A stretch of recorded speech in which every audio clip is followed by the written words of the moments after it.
Di sini saya akan menjelaskan tentang term dan logical fallacy. Kita ke bagian yang pertama dulu adalah term.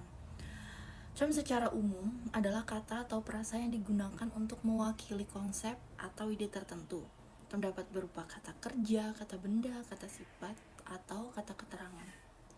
Ciri-ciri term ada 8, yaitu yang pertama abstrak, yang kedua konkret, yang ketiga kolektif, yang keempat individual, yang kelima sederhana, keenam gabungan, ketujuh universal, dan yang terakhir adalah particular.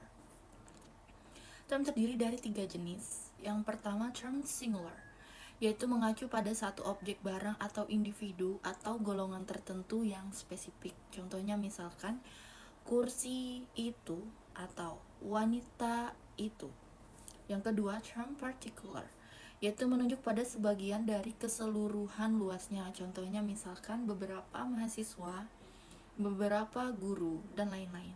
Yang ketiga yaitu term universal, yaitu menunjuk pada seluruh lingkungannya atau semua bagiannya tanpa terkecuali. Contohnya semua guru-guru di Indonesia atau semua mahasiswa dan lain-lain. Terus kita ke bagian yang kedua, pengertian tentang logical fallacy. Logical fallacy atau sesat berpikir adalah kesalahan dalam penalaran yang membuat argumen tidak valid atau tidak meyakinkan. Ini bisa terjadi karena kesalahan dalam cara berpikir atau penggunaan trik untuk memanipulasi orang lain. Contohnya misalkan ini ya. Seseorang mungkin berpikir ketika kita mencuci mobil akan turun hujan, padahal itu hanya kebetulan. Terus yang kedua misalkan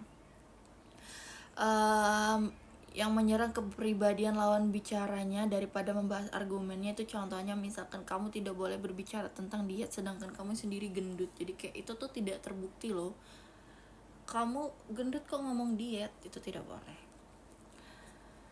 Terus untuk menghindari logical fallacy, kita penting untuk memahami yang pertama, mampu berpikir lebih kritis dengan menganalisis argumen secara objektif dan tidak menerima informasi tanpa bukti yang jelas. Terus yang kedua, mengidentifikasi kesalahan setiap logika-logika yang muncul dan menggunakan logika yang baik, menggunakan penalaran yang logis dan tidak membuat asumsi tanpa bukti.